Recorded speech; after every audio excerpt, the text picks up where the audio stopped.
Okay, great. I would like, on behalf of the Organization Committee, to welcome you to this breakout session on breakout. It's a breakout session, so you're supposed to break out. Actually, I would like to give you credit for finding this room.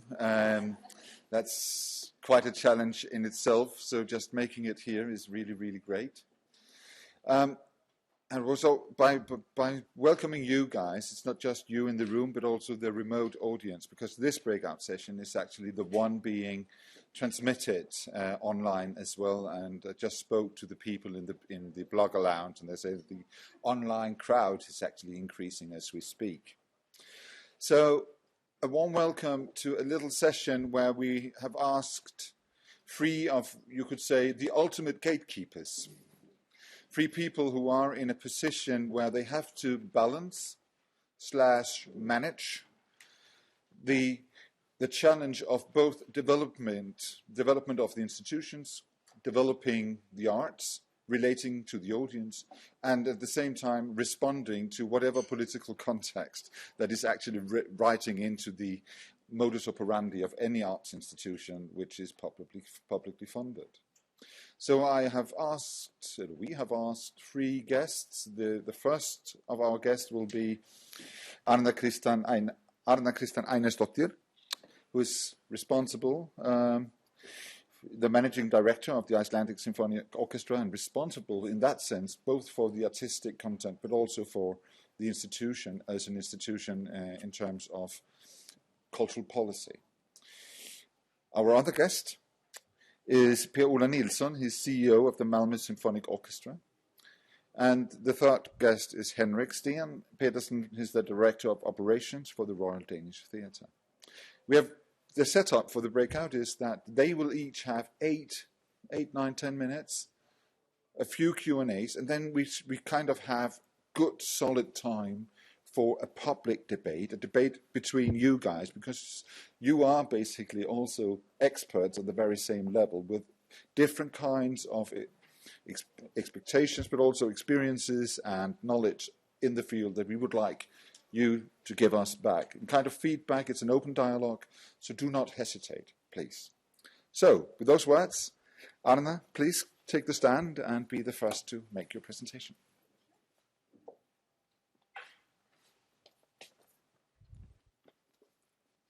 Yes, nice to be here. Hello to the audience out there. We were told to look in the camera, so I'm trying to bear that in mind. Well, the digital age and how the arts use digital media to develop further is the topic of this conference, obviously. And there are huge potential there, which I know and wish that the organization that I represent, the Iceland Symphony Orchestra, could be exploring and developing much more closely. But then we would need some more extra funding. We obviously do have our social media and the website and all this, but to take projects like what we heard earlier this morning, we would need some extra funding, as I say. So in my presentation, I will therefore not look at the digital aspect, but the way our cultural organization, like a symphony orchestra, can imagine new organizational forms that are favorable to the audience engagement, thus creating possible content and hopefully an appetite for the digital media. So how can an orchestra, a 19th century beast, be more radical and experimental? Is it possible? This is the question Ilan Volkov, the Iceland Symphony Orchestra's former chief conductor and an artistic director, puts forward in the new music festival he started with the orchestra in 2012 called Tectonics. Ilan's idea is to take this festival to different places and locations in partnership with various orchestras, always using local musicians and artists with the aim of presenting various answers to the question. The pioneering festival was with us here in Iceland, with the Iceland Symphony Orchestra, 2012. From Reykjavik, the festival has traveled to Glasgow, Tel Aviv, Adelaide, and New York. And Ilan's aim is to bring together different kinds of musicians, not only from the classical music world, but also from many other genres, where experimentation is exciting and powerful, presenting various work in new and unique ways. Improvisers, live electronic musicians, and many other independent musicians have joined the orchestra. And the festival brings together people of all ages from all over the world, both respected musicians as well as musicians that are starting their journey. Tectonics is a meeting point for them to make music together. And last Tectonics, we had 15 concerts taking place over 3 days, with almost around 150 participants. And the previous festivals, we had 200 kids playing with us in a wind band, so it's almost also engaging with other, performers. 15 new works were premiered, 10 which were composed for a symphony orchestra. Reykjavik Tectonics has truly been productive and given young Icelandic composers a platform to present their music. Recently, Hildur Ingveldardóttir and Guðnadóttir was nominated to the Nordic Music Prize 2014 for her work Undir tekur yfir, that was composed and premiered for Tectonics 2013. Ilan Volkov has also conducted these pieces that have been composed for Tectonics with the Scottish Symphony Orchestra as well as the Oslo Philharmonic. So it's been spreading. The festival is named after the tectonical plates that Iceland lies upon. The aim of the festival is to push the boundaries and shake to the core the way an orchestra works and to see what new can come out of it. It sounds really beautiful and idyllic, and the ideology certainly is, but if I'm honest, and you just, it stays within these closed walls, it has been very demanding, challenging financially, but it's just also to get this, as everywhere, when you start to want to shake something up, people get unsettled, there have been arguments, shoutings, but I think it's really, really important. But it was obvious that we couldn't carry on ourselves after 2 first festivals, and we had to have the participation of Harpa, and also we were fortunate to be able to sign a 3-year contract with Reykjavik City for Tectonics to be one of the city's festivals. Because the income is almost none, the audience is big, but as I say, the experiment is hugely important, and the Icelandic young and vibrant music scene are truly a fertile soil for it. So Tectonics may therefore be able to give us some answers to the question Ilan raises. How can the beast develop into the future? And we need to ask this question because, as they say in the business world, change or die.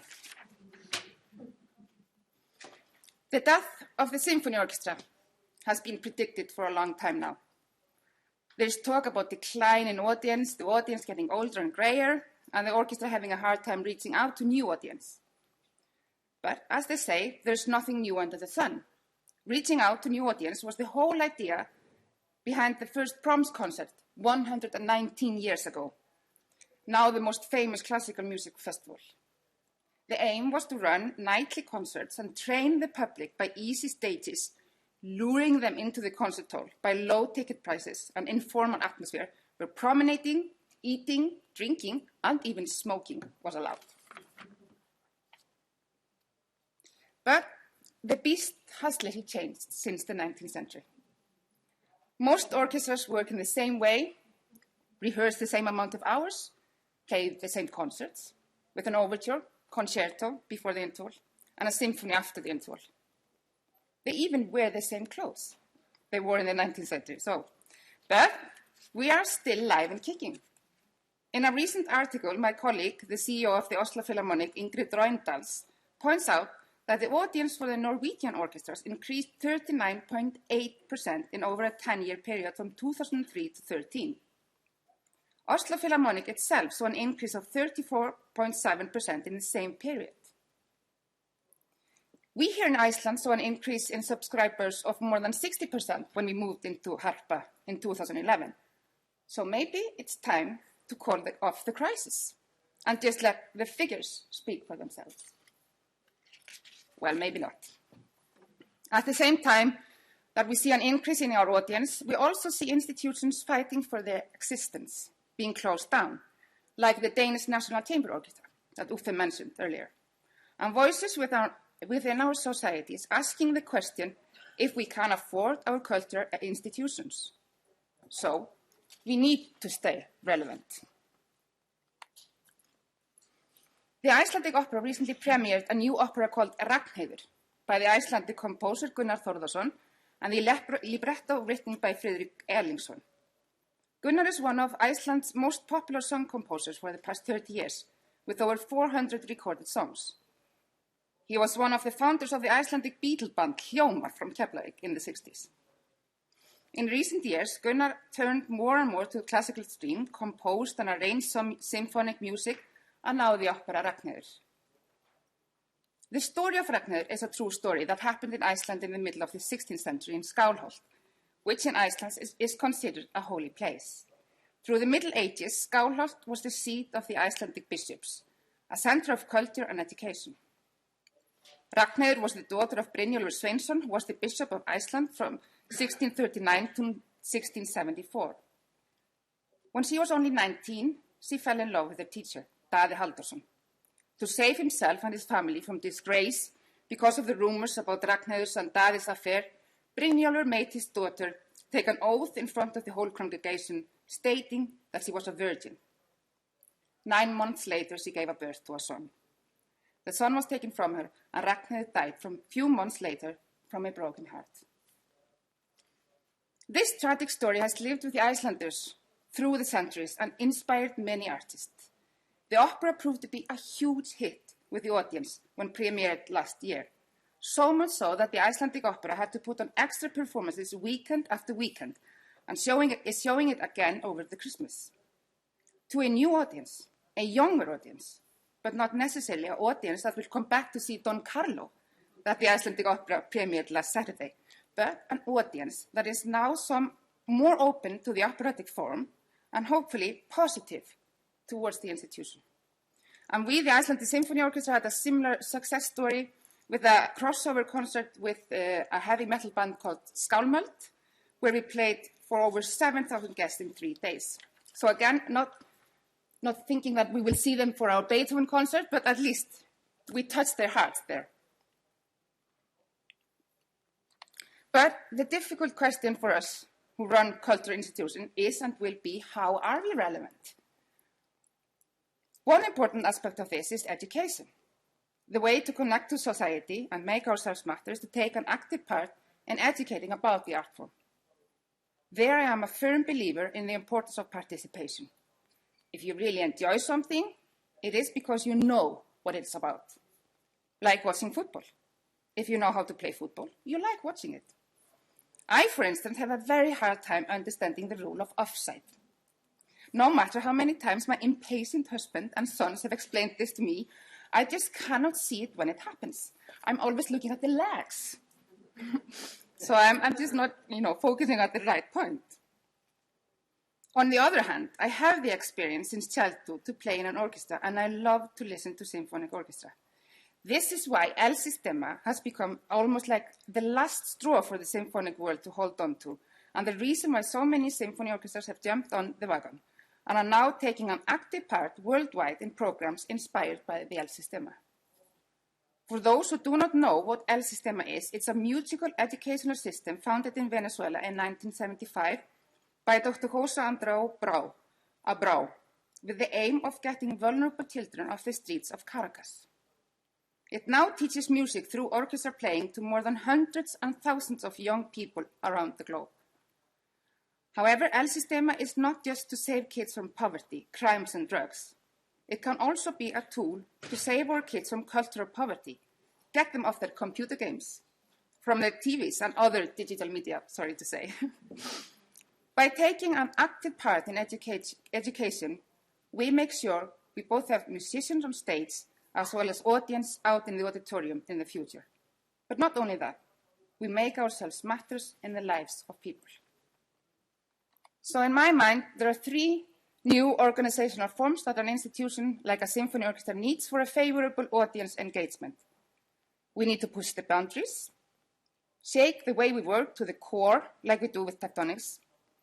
We need to be relevant, performing, creating, and telling stories that are part of the society, and to make ourselves matter to the society by taking responsibility of our future ourselves with hands-on teaching and close-up and personal relationships. So thank you for listening.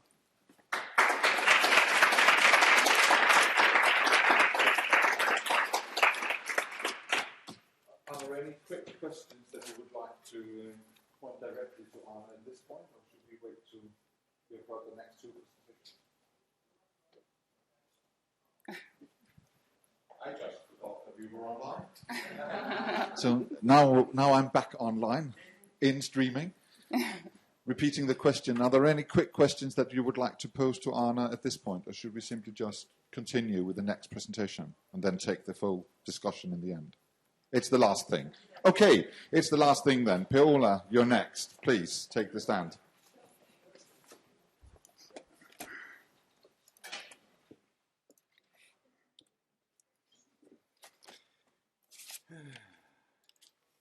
Yeah, my name is Per-Ola Nilsson, and I'm the CEO at Malmö Symphony Orchestra. And I was hired 1 year ago with a mission to cut down 10% of the subsidies. And I will get you some of my what I learned during this year, because I have done it. I will not talk so much about the digitalization, because I think we know all about that, what opportunities we have. But there's something to say about old traditions, as you were talking about, Anna. And we have the employment contracts that are linked to the analog world. And we have copyright issues, and we have contracts with the artists, which is very difficult to handle. But, of course, we have opportunities. We can reach new audience in new channels, as we are doing right now, for example. We can develop new products, and we can find new revenues opportunities. I will show you some models about my experience. As I believe most of you can recognize, this is the Maslow model. And I was thinking of what does the management need, and what does the needs for the musicians? And I did some, I compare those. Everyone is convenient with the Maslow, I believe. The management, they need the orchestra to be flexibility, and we need to have the control of the economics, of course. And the musicians, they are just saying, we need good planning. That's the physical needs. The management say, we have the access to the entire resource orchestra. We want to make chamber music, we want to make big orchestra concerts, and so on. But in the safety for the musicians is to be a part of the collective, the hierarchy in the orchestra. To the belonging is the musicians is a part of a bigger organization, especially in opera house, for example. But in the musicians, they think collectively. Appreciations. We need to see performance, we need to see targets, we need to see measurements, and so on. The musicians, they need time off. They say, we need more time off, and so on, to prepare ourselves. And we see, the management see, we have a mission with the organization, and the musicians say, we need good conductors. That's some of my conclusions. Okay. They want to play chamber music. If you still think of the Maslow, the musicians, they really want to play chamber music and be a part of, explore themselves. It's okay to do traditional concerts, of course. This is also something about what I think you talked about earlier. They can think of playing classical concerts, and that's okay, but they don't want to do the broad repertoire. But we need to do that to find the new audience. We have the audience, that's a very small audience at this chamber. That's a kind of a core audience. We have the subscribers on the traditional concerts, but we have also potential new regular audience to come to be subscribers. In the classical mode. And then we have the once-a-year audience, exactly as you said, when you're playing the heavy metal. They will be at the concert once a year. Maybe we can find them to be a part for a new concert later on. Then I will now show you a bit complex model. And this is kind of 4 different leadership styles that you have. This is the classical leadership tools.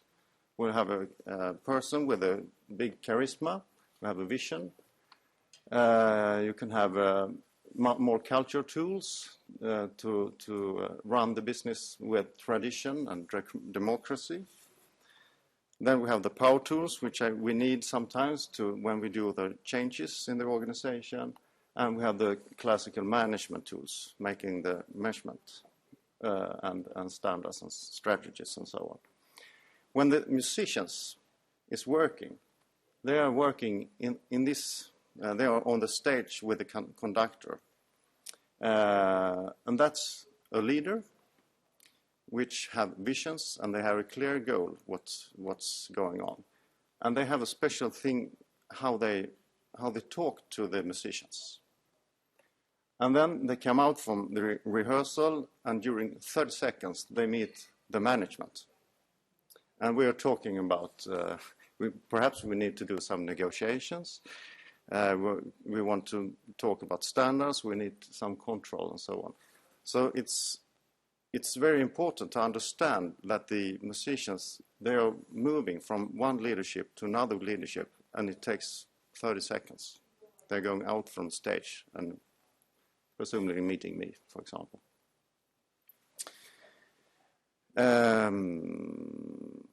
Also something I recognized is that how you work in an organization is how much own decision you can make and how much demands you have in your role. If you have very high demands and you can make more good decisions by yourself. For me, for example, I have an active role. I know how I can manage my own time and situation. And on the contrary, if you have low demands and low decisions, you get very passive and you're waiting for someone to tell you what to do. If you have high own decision base and low demands, that's a very relaxed working place. But the musicians, they have high demands and low decisions because they are in a collective. They are back in the collective behavior. And this is very important to understand. And I have this is what I have worked with during this year. Okay, that's my conclusions. And I hope it gets something clear.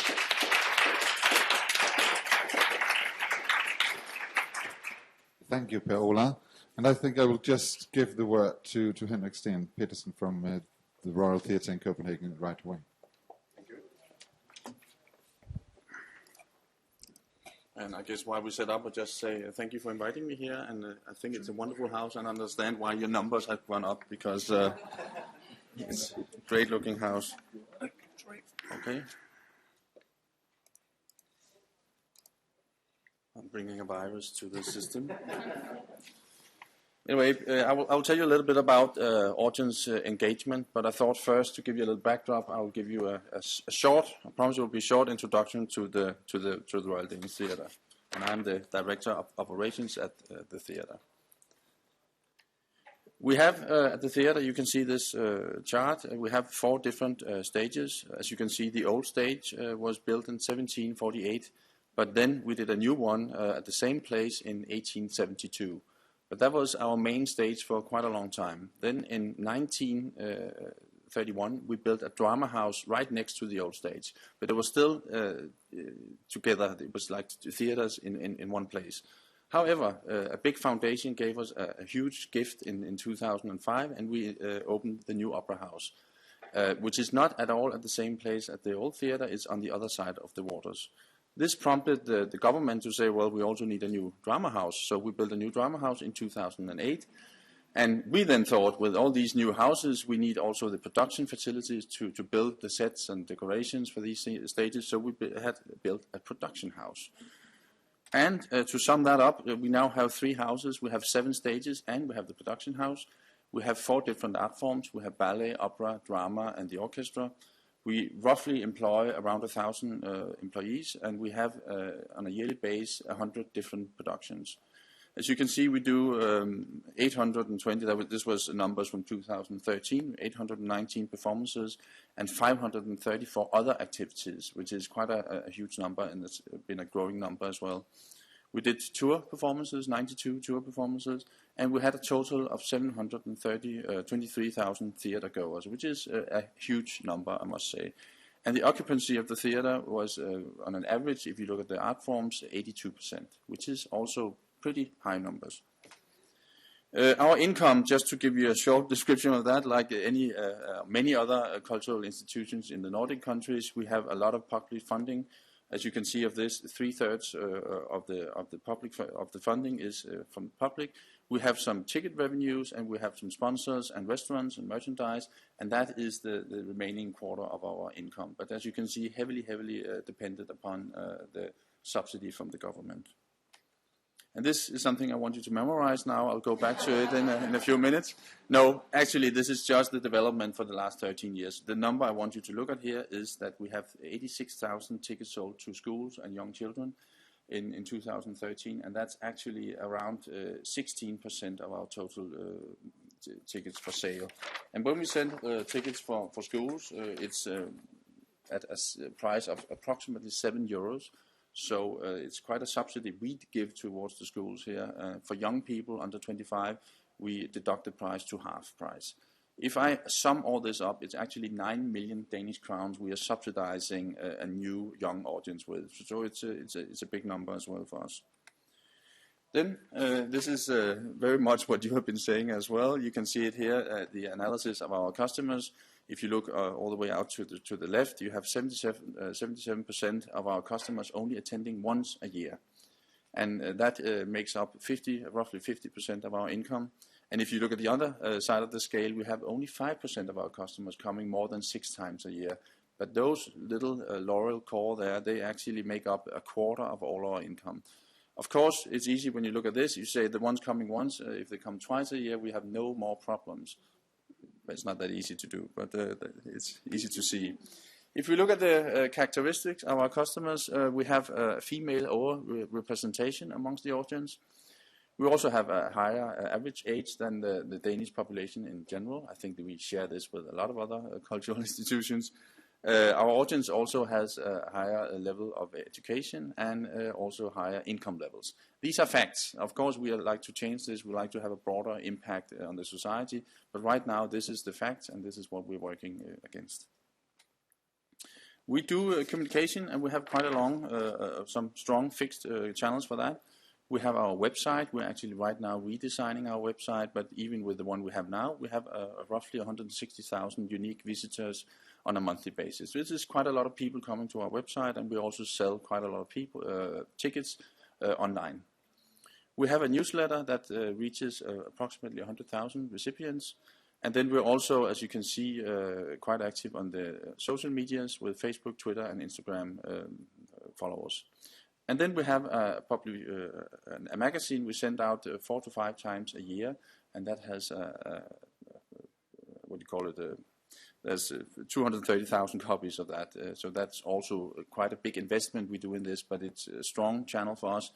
We are talking about should this channel be a published paper or should it be a digital thing in the future, because it's quite a costly thing to send out all these magazines. And then I don't want you to look at all this, but the top ones, like the relevance in the community, this is very, very important for us. To keep the funding of the theater.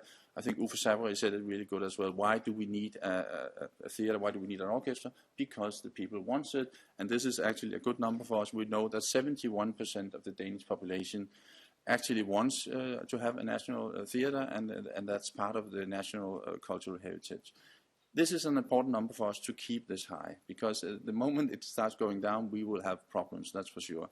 So, of course, this is something we are very much looking after. And this is something we do a survey every second year to try to measure what does it look like. And this number has been quite stable, but of course it takes work. Anyway, from there, how do we stay relevant in the future, and how do we engage a new audience? And now I won't show you any more slides, I will just talk. You could say that with 71% of the population thinking that it's important to have this theatre, and with 86,000 tickets sold to young people, all is good, no problems. However, we don't see it like that, because we would like to sustain these numbers in a future where we know that it's no longer part of good upbringing or part of good manners or something you have to do to go to the theatre or opera or ballet. It has to be something in the future where it's prompted by a desire to experience something unique and something that's relevant. And I think this is, of course, true for all cultural institutions, but we have to face that in a new, in the future world, there will be so many more cultural activities of a high level, and we have to be able to compete with them on an even level. So it cannot be something you do because you have to. You have to go on your own free will. I know this sounds, but it is actually, it's true. And I have to come back to this with the schools, because in a way I think it's good we get the schools in, but also they are forced in there by their teachers. And we're going to measure actually a little bit more when they leave the theatre. How did you actually like to go to the theatre? Because sometimes it's just the ambition of the teacher, and maybe we have to see what actually hits the students. But anyway, this led us to realize a couple of years ago that our outreach and learning initiatives could no longer be viewed as a perimeter activity. So we have to actually say this is now part of our institutional core. I know some of you also spoke about this, and I think it's so important because only by doing that you can build and become a natural bridge to the future audience. You have to bring it in towards the core. It cannot be a side business. And so we realized an acute need to increase our activities in this area of learning and outreach, but also actually, and I think you will work with this as well in a new house, to open the house for new and other activities, to make it accessible for a lot of people that are not normally coming in our houses. So that was something we did as well. And we already did at this time a lot of activities. We did a lot of outreach, we did a lot of work with schools and young ones. It was especially centered around the ballet. And there's a history to that, because the ballet we have our own ballet school at the theatre, and in order to attract pupils for the school, it's actually a good trick to show ballets with kids in. That could actually get more kids to come in. But it's also important for the kids of the ballet school to perform in front of a live audience, and that was a perfect match there, because you have the young audience and you have the pupils. It was a perfect setup. The other departments, it wasn't that easy to work with these activities, so it was not evenly done, and it was not evenly. There was not dedicated resources in all departments for this, so we had to look at this. So anyway, we had just experienced quite a huge cutback. This is 3 years ago. So we approached a foundation, the Opel Foundation, and asked them, can you help us finance a program to do this in a more professional way to lift the organization? And we actually got a grant for this. And the idea was to have dedicated personnel inside the 3 artistic departments, and then we would have a central coordinator making sure that we could actually coordinate in between the different departments. However, and I must say this, then we ran into the problem, I call the problem of the running business of a big institution, because there was a few things. The setup, the different departments, they tend to have different goals and different timelines. And even with adding a central coordinator, they still had their own ideas, and they would like to promote their own ideas. And then, of course, there's a problem with the planning horizon. Everybody knows, and I think most people know, that an opera is planned on a longer horizon, a ballet a little bit shorter, but the drama is actually very short planning horizon. To mix all this together with the outreach was quite a big problem. Then we have the problem of the artist. Per-Ola spoke a little bit about that before. But maybe we as the management thought that this thing about outreach and learning is now part of our institutional core. But maybe they didn't think so. So what about them? So we had to promote the idea to the artists to make them take part of this and take ownership of these new areas. And by doing that, we also had to negotiate a new way of planning their daily routines and also look into their agreements, their union agreements, because it's actually quite a big area, this. And we also faced some of the artists saying, well, listen to this. I have been training for 15 years all day long to become a professional artist, dancer, singer, musician, and now you want me to stand in front of 20 kids from the local school doing a workshop. It's not really what I trained for. Of course, this was not what every artist thinks. There's a lot of our artists thought this is great and we like it, but just to show you there was things to work with here. And then there was the thing with the ideas.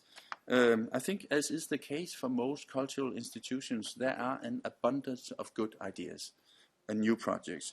But I think we also share one thing. We don't have time for all these things. We don't have time for new projects. And especially, we don't have time for projects that are not our own babies. We want to do our own stuff. If somebody comes and says, you have to do this extra work within your working hours, they want to. So, not so easy. And then I remember my slide from before. We do 100 different productions a year. How do you prioritize? How do you say these 20 pupils from the local school, they have to come in front of the next premiere that will actually make a lot of ticket revenue? How do you do these things? It was tough. And then I think, not least, but at the end, we hadn't worked enough with talking about what is outreach, what is learning inside our institution. We hadn't had that discussion, and I think that led to some degree of confusion, and there was we didn't have a goal, a vision for the theatre as a whole. So anyway, this made us stop and reshuffle, and we have just now implemented one of the biggest organizational changes for a while at the theatre, where we actually said we now make a central department for audience engagement. We focus in this department on outreach, learning, and also what I said, to make the theatre open in another way to attract a larger audience. We call this the Royal Plus, KTL Plus. And actually most of the people already working with these things in the different departments has been assigned to this central department, and they have been moved so they're now sitting together with a central reference. We're also going to dedicate some of the theatre's main resources for this. And this is, for instance, stage time, stage hands, time at the workshops, graphics, communications, etc. All these things to level the game for these activities and to make them more equal to the rest of the production we are doing at the theatre. Because that has been the problem, and it was still considered a side business and not a core business. And I think you have to do that to lift it there. And then I just want to say, I can see Niels is getting... the aim, of course, of all this is to make the best ideas and concepts travel between the different departments and make sure that we accumulate knowledge and best practice in one department. It's also the goal to come up with some central strategies and new ideas for programming. And last, and I want to just say this because it's very important, it's important that all this is done in a dialogue with the artistic departments, because otherwise you will lose all of it on the ground. So you have to do a collaborative effort to succeed in this field, and I think we can do it, but I'm out of time now. Thank you. Thank you very much.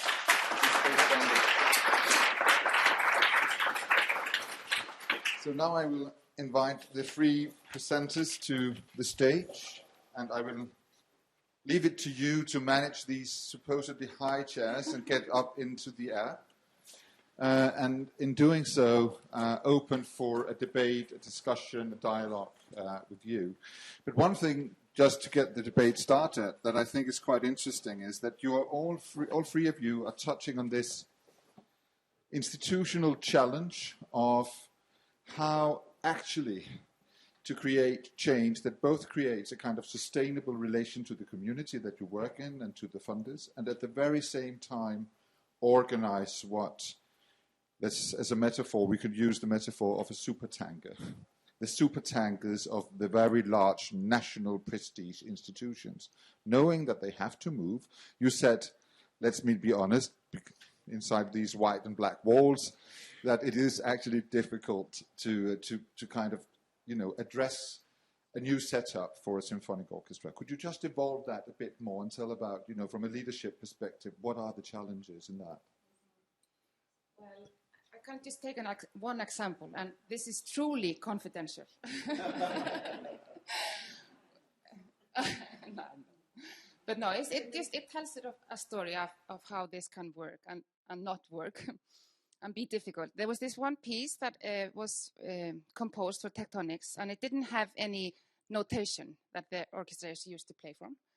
They only had like screens where the composer pretended to play the instruments, and the musicians were supposed to imitate.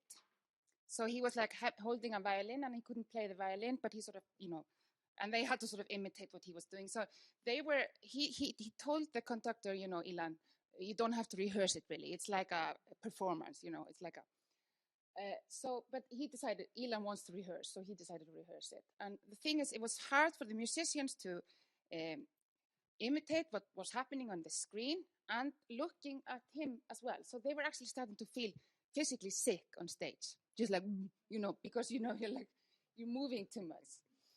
And then he said, okay, and then obviously they didn't know also what was happening to them because, was somebody making fun of them? Or what was this? What was the reason behind it? And because it hadn't been kind of discussed and hadn't been opened on stage, they were just not feeling secure, as you can imagine. Anyways, when he said, okay, so we just do a little more on this tomorrow, someone from the orchestra said, really? And this is something an orchestra musician cannot say to a conductor because he is the one in charge. So you can never question if a conductor is going to rehearse something. Again, is it, So there was like a huge argument. And it even went on Facebook and all over the place. And we had to kind of, but I mean, this is what it is for, Tectonics. It's like, it really is shaking the ground. And it, so hopefully something new comes out of it. And at least there's this discussion, So one example of how it can kind of make the earth move.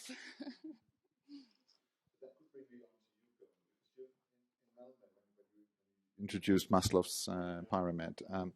It's quite interesting that you have, on the one hand, these excellent musicians. Basically, their modus operandi is excellence in repetition. They repeat the same kind of artistic expression endlessly, over and over again, refining the very, very, very, very subtle details that my ear might not even catch. But they catch it, of course, and then they are under the supervision and the control of the conductor. And at the very same time, there is this market request or community request for extended diversity, for new expressions, for a much more inclusive, participatory attitude towards audience or other musical genres. How did they respond to your introduction of, we have to rethink? Now we make the analysis, now we know where we are, and then we have to rethink it. I think it's very important to at first, this is, when I came, it was kind of a crisis, and I think that's good because it's easier to explain why we have to do a change. So that's very important. The other thing is to really have a good, to start to have a good relation to the owners. And the owners is, in my situation, Malmö, the city. I didn't answer your question, really. That's okay. Any kind of reflection is okay. You don't have to answer the question because it is a complex question. Yeah, really. it's a very complex question. Okay. I know we have questions from the audience as well. When you raise the questions, could you just shortly say who you are and where you come from? Do we need a microphone for the audience? Maybe not. Yes, please. Like we are in a theatre.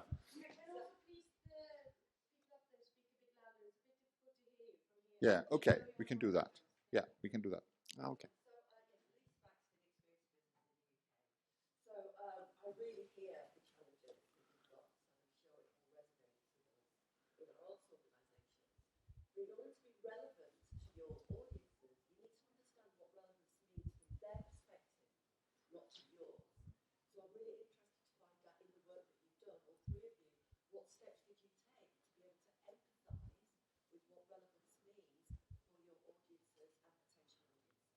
What steps did you take to emphasize what relevance means to your audiences? Should we, Henrik?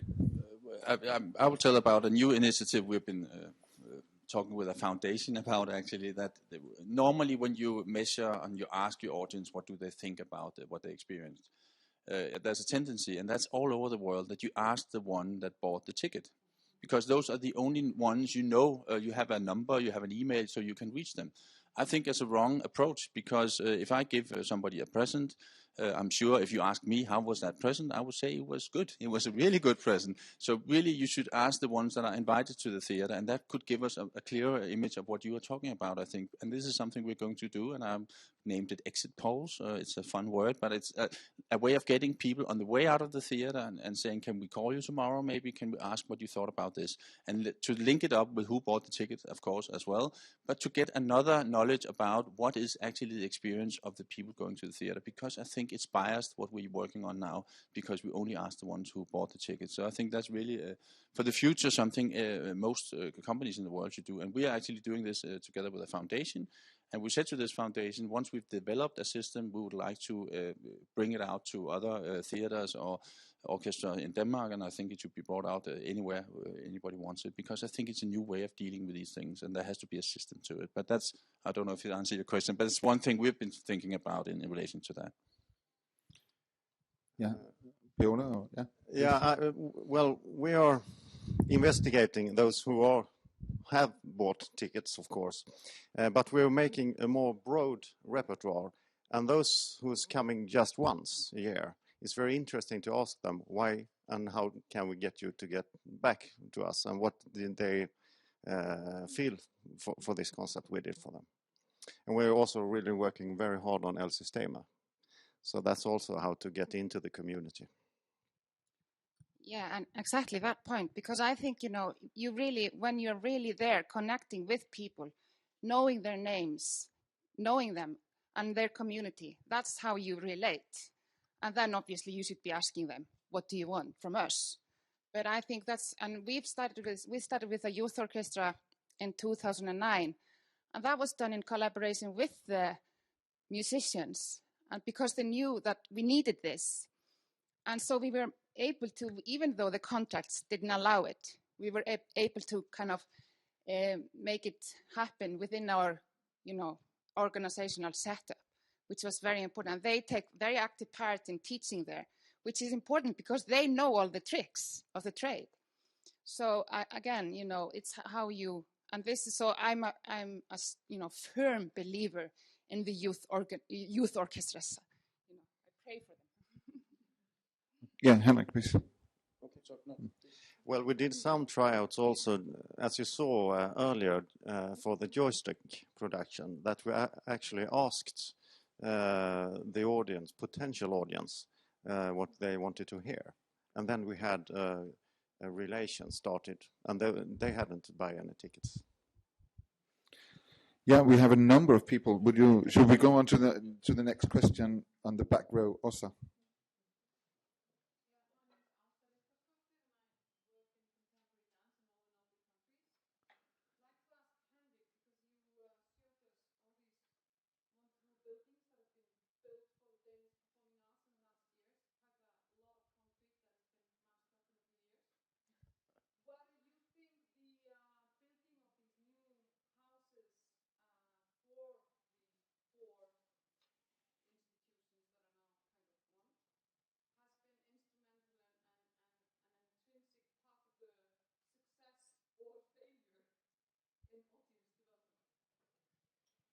I think it's a tough question to answer, because I think always when you get a new house, it builds up a lot of audience in the years coming after that. I think you're seeing this in Iceland. We see it all over the world, but that's only for a time.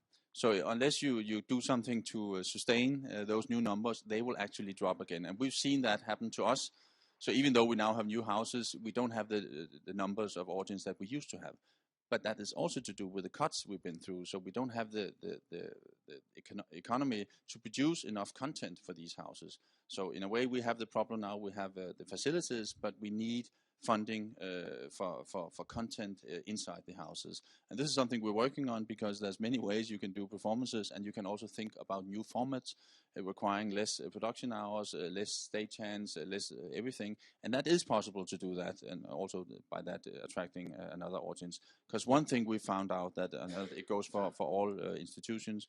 The narrower you do your repertoire, the less audience that will come. The more different titles you have, the more audience you will have. They're actually very closely related. If you do more productions, more people will come. I don't know if that answered your question, but sort of, yeah. But it touches, before I go on to the next the next question, it does touch on something which is quite interesting, which is the political will of extending museums, extending theatres, building new institutions, and then of course the financial problem of running them, which is always very ambitious in the beginning, and then we end up in this cutting or adjusting to reality process, which is always, from an artistic point of view, very, very difficult. And I think that is kind of naming the stone that we are all hitting and kicking onto when we're walking past it. And I think that is, if we talk audience engagement, we also have to talk about audience investment and money investment into the arts. And that is, I mean, if we just keep investing in buildings, maybe that is basically the troll coming up of the ask here. But you had a question, and then I have noted at least another 2 questions. So I will allow you to come in first. Yes, in the corner. Okay, great. Great. I hope we have at least succeeded in raising the level on that one. Then it's your turn, please.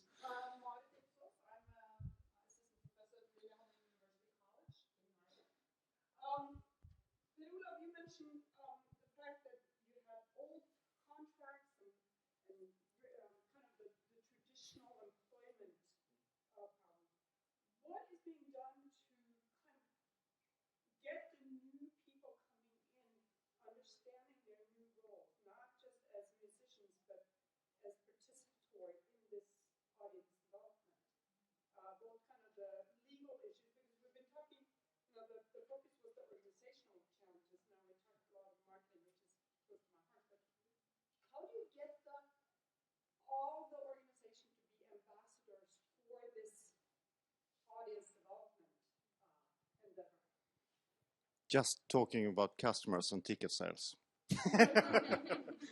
Actually, it's part of it, a big part of it.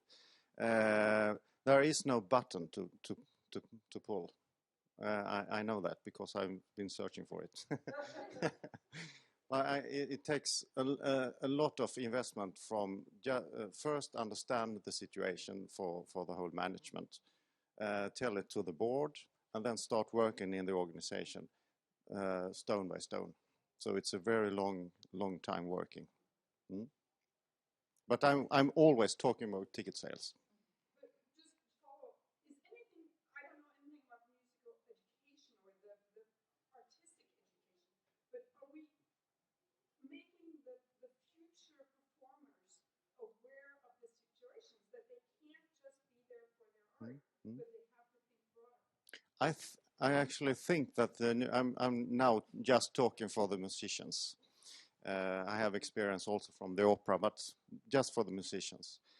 I believe, my feeling is that the younger new musicians coming to the orchestra has a more broader mindset in a way, actually.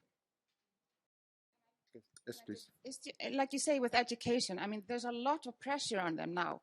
They're not supposed to be brilliant in the music instrument and making music, but also presenting music, connecting to, audience, and do all this. So the job description has changed completely. And I think maybe the education needs to catch up. I just want to add, I think it comes with the younger artist. For instance, I know in New York, there's examples of dancers with the New York City Ballet. After a first act, he would go on Twitter and say, I didn't really do so well, but second act, I will nail it down.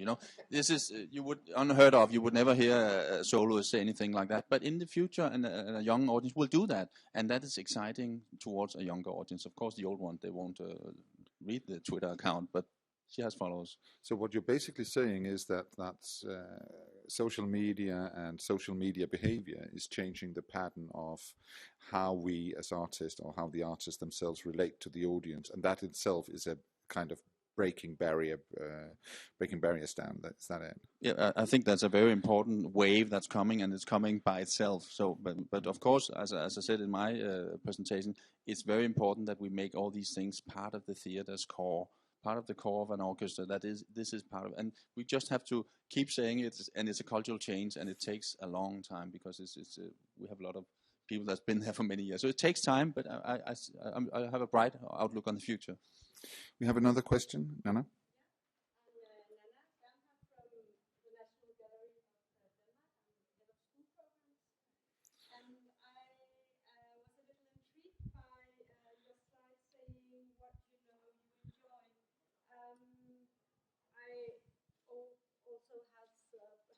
With this offside watching football, but I actually still like watching football.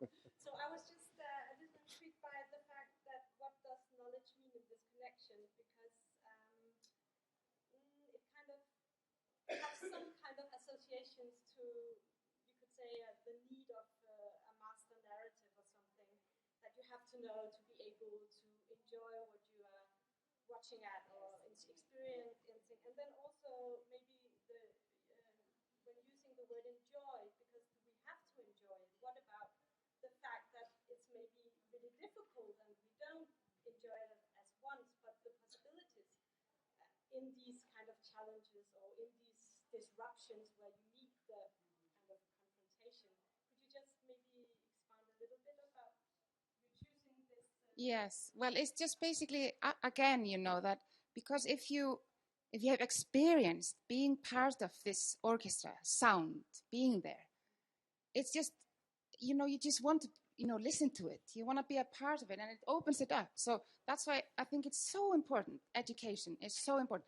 And it should be for every kid, everywhere, so that they have this experience. Just like, we all know how to run, and we can like running, and, it's just, the physical experience of having makes it so much more enjoyable to be part of it. So it's that it comes from there. But now I truly see what you're saying, that, you don't want to be there, and the entry point of, like, for instance, when we have this pre-concert talks, which for some people may even push you further away because you feel, God, I don't understand what they're talking about. I'm an idiot. And that shouldn't, we shouldn't, be doing this. We should be opening up. And like Uffe said, I mean, why do you need to know anything about music? You just come there and just be there and listen. And, we all have feelings. And music just speaks to your feelings. And that's enough. But it's just that, if you have the experience, you know that, the enjoyment is fuller somehow. So that's why I think it's so important to teach our kids. Okay. Now, we're getting close to being forced to sum up, and I think it's, instead of summing up, I will kind of leave you confused on a high level, because that is basically, I think, where we are, that to some extent we need to redefine our institutional practice, we need to redefine our societal position, and we need to find new ways of developing the institutions and interacting with the audience, and at the same time maintain, let's call it artistic excellence or artistic quality, and get new, I like the idea of introducing narratives, new master narratives on the table. So just a very little thing for me to confuse the picture even more. A few years ago, we had a national survey in Denmark. We have those every 5th year, I think. And this year, after the survey was pronounced, you could see politicians and civil servants running around the streets with their arms above their head saying, yes, we've made it. Never before has so many Danes on an annual basis participated in public funded artistic or cultural offerings. 63%, which is a lot. And of course, there's reason to be satisfied, but the interesting part is, what about the other 37? Where are they? Who are they? And the very first findings in trying to find out who they were and why they were not coming was not the obvious answer, oh, they just arrived to the country, they don't speak the language or whatever. It was very often a statement, but you're not relevant to us. We simply do not find ourselves embraced by what you have to offer. If you really want us to participate, you need to know more about who we are and how we could connect to whatever you have to offer. Not that you have to change, but you know to know about our position in society. And that is another one. How do we do that? But having said that, it's lunchtime, and I will ask you to leave through that door, and thank you a lot for coming, and thank the panel. Thank you.